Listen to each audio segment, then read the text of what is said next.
Olá e sejam muito bem-vindos ao Entre Mistérios e Milagres, o seu espaço semanal para explorar jornadas onde o extraordinário parece invadir a rotina. Eu sou Clara. E eu sou Francisco. E toda semana vamos mergulhar em histórias que nos desafiam a ver além do comum, a repensar o que significa força e esperança. Para o nosso primeiro episódio, vamos direto a um universo de resiliência e fé profunda, guiados pela história do padre Marlon Múcio e a realidade, muitas vezes invisível, dos 13 milhões de brasileiros com doenças raras. Exato. São histórias que desafiam o que a gente pensa sobre força, sobre esperança e o que é incrível até, sobre encontrar alegria no meio de dificuldades imensas. Pois é, hoje a nossa conversa vai mergulhar um pouco nisso. Prepare-se, Entre Mistérios e Milagres já está no ar.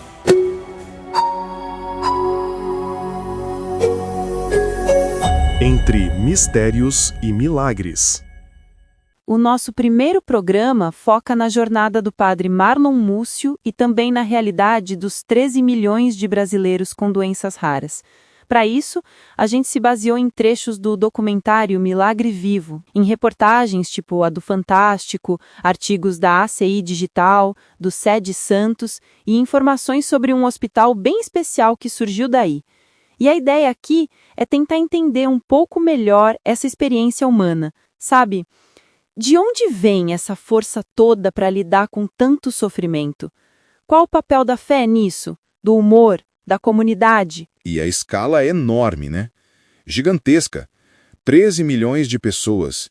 Dá uns 6% da população do Brasil. E são mais de 7 mil tipos de doenças raras, muitas vezes invisíveis, com aquela luta enorme por diagnóstico, por tratamento. É uma barreira grande, que as fontes mostram bem. Vamos então pegar o fio dessa história pelo padre Marlon Múcio. Quem é ele? Bom, mineiro, nasceu em 1973, virou padre em 2000, lá em Taubaté. Uma figura ativa, né? Fundou movimentos, escreveu livros. Sim, super ativo. Mas essa vida toda foi, atravessada por um diagnóstico devastador. Deficiência do transportador de riboflavina, RTD. É uma doença genética, neurodegenerativa, progressiva e ultra rara. Olha, falamos de pouquíssimos casos no Brasil, talvez uns 15 diagnosticados. No mundo, uns 350. É muito raro mesmo. Caramba! E o mais chocante talvez seja o tempo que levou para descobrir isso, né? Foram 45 anos. 45! Nossa! Passando por, quase 100 médicos, acumulando uns 6 diagnósticos errados. E os sintomas vinham desde criança.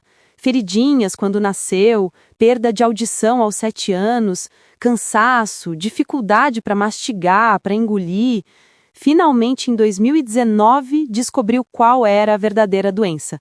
Apesar de ser uma notícia terrível, né, ele considerou como um alívio. E essa doença, a RTD, como ela age no corpo? Tentando simplificar um pouco. Imagina a vitamina B2, a riboflavina. Ela é tipo uma chave para ligar a energia dentro da célula, sabe? Especialmente nos neurônios, que gastam muita energia. Ok. Na RTD, essa chave não encaixa direito. A vitamina não entra como devia. Sem energia suficiente, os neurônios, principalmente os motores e os sensoriais, começam a falhar, a se degenerar.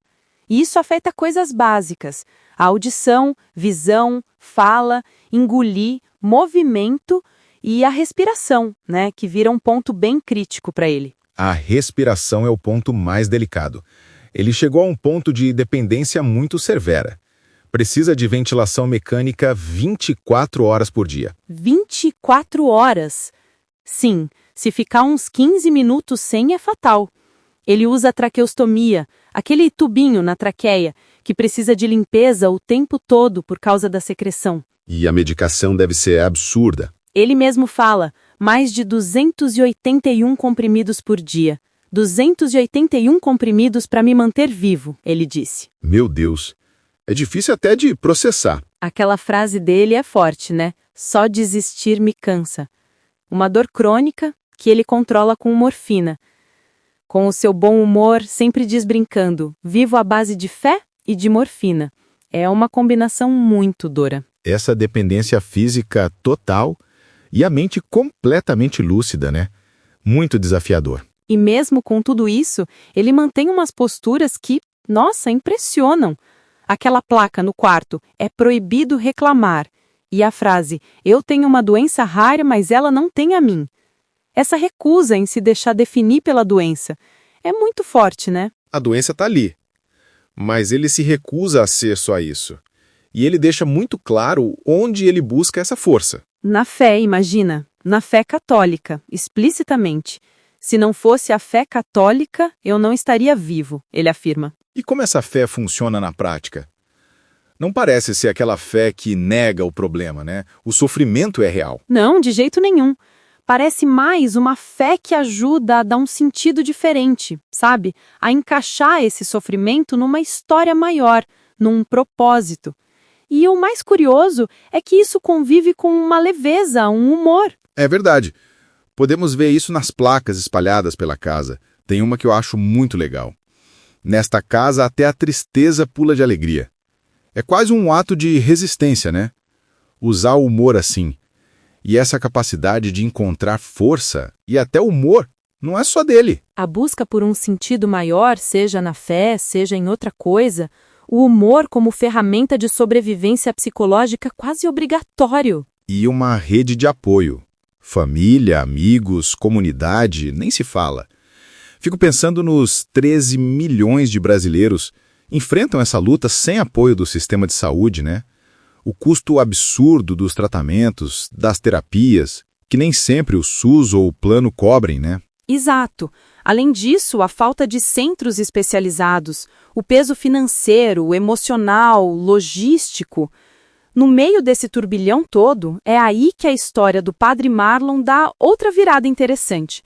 Ele passou por uma experiência que ele chama de quase céu, né? Uma quase morte. Ele conta que num momento muito crítico da doença, teve uma visão. Viu os santos da devoção dele, Santa Teresinha, São Pio, Beata Alexandrina, São João Paulo II, levando ele numa maca para o céu. Viu portões, uma luz muito forte. Nossa! E o que aconteceu? Ele ouviu uma voz, que ele identificou como a de Deus, dizendo que ele não podia entrar ainda, por 2 motivos. A missão dele na Terra não tinha acabado e ele não estava pronto. Precisava criar juízo, nas palavras dele. Algo que ele descreveu como dolorosíssimo de ouvir, imagino. E como isso impactou ele ser mandado de volta? Parece que solidificou totalmente o senso de missão dele. Reforçou a ideia de que ele tinha um trabalho para fazer aqui. Ele interpretou como um chamado para se converter mais, para se dedicar ainda mais. Entendi. E ele começou a ver a própria doença de outro jeito. E isso mesmo. Ele passou a acreditar que Deus permitiu a doença dele em vista de muitos, para poder ajudar outros raros. A doença virou parte da missão. E dessa percepção nasceu uma ação bem concreta, né? A Casa de Saúde Nossa Senhora dos Raros, exatamente, fundada por ele lá em Taubaté. Inaugurada em 2023, é a transformação do sofrimento pessoal em serviço para os outros. Nossa, que bonito! E qual é a proposta desse hospital? Seu primeiro hospital no Brasil, 100% gratuito, especializado no atendimento integral de pessoas com doenças raras. Integral mesmo. Diagnóstico, tratamento, com várias especialidades, informação, acolhimento, com foco especial em quem tem baixa renda. É para encher uma lacuna gigantesca no nosso sistema de saúde. Com certeza. Eles têm parceria com o Instituto Vidas Raras, mas dependem muito de doações. Tem até aquela campanha R$1 por um hospital. Isso mostra o tamanho do desafio e a necessidade do envolvimento da sociedade. Sim, a necessidade é enorme. É uma luz de esperança bem concreta para muitas famílias que se sentem perdidas. E a fé continua sendo um motor ali. Tanto que criaram a devoção à Nossa Senhora dos Raros, que foi até aprovada pelo bispo local. Foram ao Vaticano, levaram uma imagem de Nossa Senhora dos Raros para ser abençoada pelo Papa, e a data escolhida foi o dia de Santa Rita de Cássia, a santa das causas impossíveis, bem significativo. E dar voz a esses 13 milhões de raros é fundamental para sair da indiferença e para a gente reconhecer essa capacidade humana impressionante. Para a gente fechar, ficam umas perguntas no ar, né? O padre Marlow ouviu que a missão dele não tinha acabado. Será que se a gente olhar para as nossas vidas, para os nossos desafios, não tem também umas missões inesperadas aparecendo, esperando uma resposta? Boa pergunta. E outra, conhecer essas realidades, como a dos raros, como isso pode mover a gente para além da pena, da compaixão? Será que não dá uma lente nova para olhar para as nossas próprias batalhas e talvez descobrir uma força que a gente nem sabia que tinha? É uma excelente reflexão para começar a semana. Se você gostou deste primeiro episódio do Entre Mistérios e Milagres, não se esqueça de compartilhar com seus amigos, comentar o que mais te tocou na história do Padre Marlon, dar o seu like e principalmente se inscrever. Vamos rumos aos 1000 inscritos. Contamos com você. Toda semana teremos uma nova história de resiliência, fé e propósito. Muito obrigado pela sua audiência e até o próximo episódio.